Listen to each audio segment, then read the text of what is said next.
Hello friends, welcome to Priya's time. இன்னைக்கு நம்ம சேனல்ல சின்ன வெங்காய அரைச்சி விட்டு சாம்பார் பண்ணிருக்கேன்.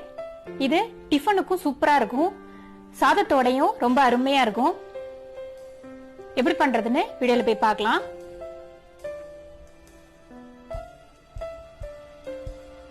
ஃப்ரெஷ்ஷா இந்த மாதிரி வறுத்து செய்யும் போது ஒரு நல்ல வாசனை இருக்கும் சாம்பாருக்கு.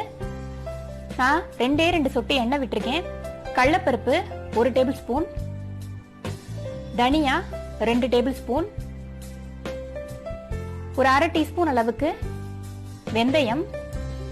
இது எல்லாத்தையுமே அடுப்பை நல்லா சிம்மில் வச்சுக்கிட்டு வறுத்துடலாம்.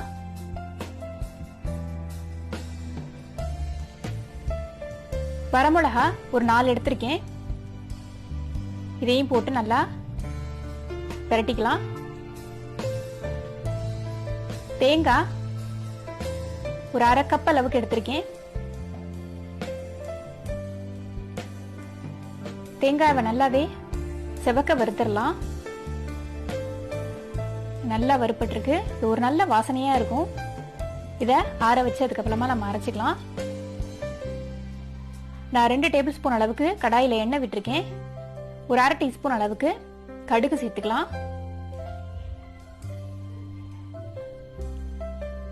வெந்தயம் ஒரு 1/4 டீஸ்பூன். வெந்தயம் இதுக்கு ரொம்ப நல்ல ஒரு வாசனை கொடுக்கும். சின்ன வெங்காயம் இதை நான் நறுக்காம அப்படியே சேர்த்துக்கிறேன். தோலை மட்டும் உரிச்சிட்டு ஒரு 300 கிராம் அளவுக்கு எடுத்திருக்கேன். இதை நல்லா வதக்கி விட்டுறலாம். இது நறுக்காம அப்படியே முழுசாவே நம்ம போடும்போது முழிச்சிட்டு ரொம்ப நல்லா இருக்கும். கொஞ்சமா கருவேப்பிலை சேர்த்துக்கலாம். இது நல்லா கையால கிள்ளி சேர்க்கும் போது நல்ல வாசனையா இருக்கும்.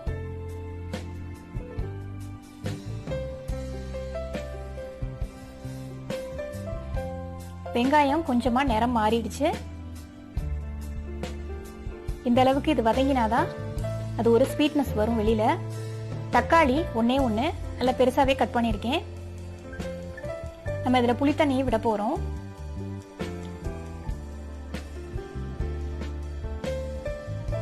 சாம்பார் பொடி ஒரு 2 டேபிள் ஸ்பூன் சேர்த்துக்கிறேன். இது நல்லா எண்ணெயிலே வதக்கி விட்டாச்சு. கொஞ்சமா தண்ணி சேர்த்துக்கலாம். இது ஒரு கொதி வரட்டும். இதுக்கு தேவையான அளவுக்கு உப்பு சேர்த்துடலாம்.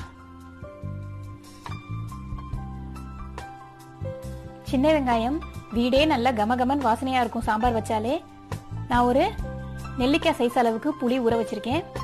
இதை நல்லா கரைச்சாச்சு. நம்ம தண்ணி விட்டு ஒரு கொதி வந்தாச்சு. இப்ப புளி தண்ணி விட்டுக்கலாம்.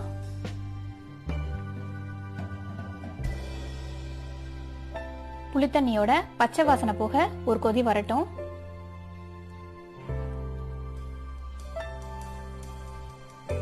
புளித்தண்ணி நல்லா கொதிச்சிடுச்சு.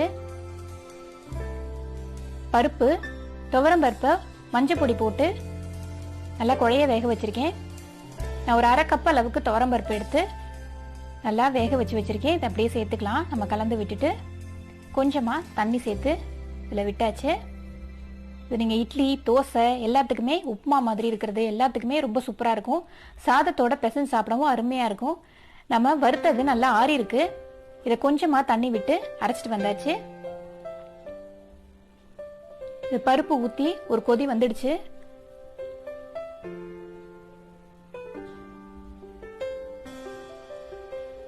நான் அரைச்சதை தண்ணியில நல்லா கலந்து வச்சுட்டேன். நம்ம அப்படியே இதுல சேர்த்தோம்னா கட்டி கட்டியா ஆயிடும். கொஞ்சம் குறப்பாவே அரைச்சா ரொம்ப நல்லா இருக்கும். இதுலயும் கொஞ்சமா கருவேப்பிலை சேர்த்துக்கலாம் பச்சையா.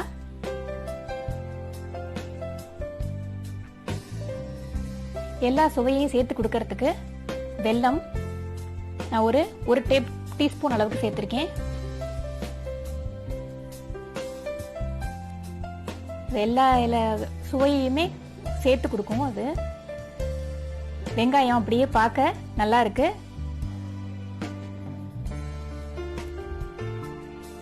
கடைசியில இப்படியே கொத்தமல்லியை தூவி சூடா சர்வ் பண்ண வேண்டியதான்.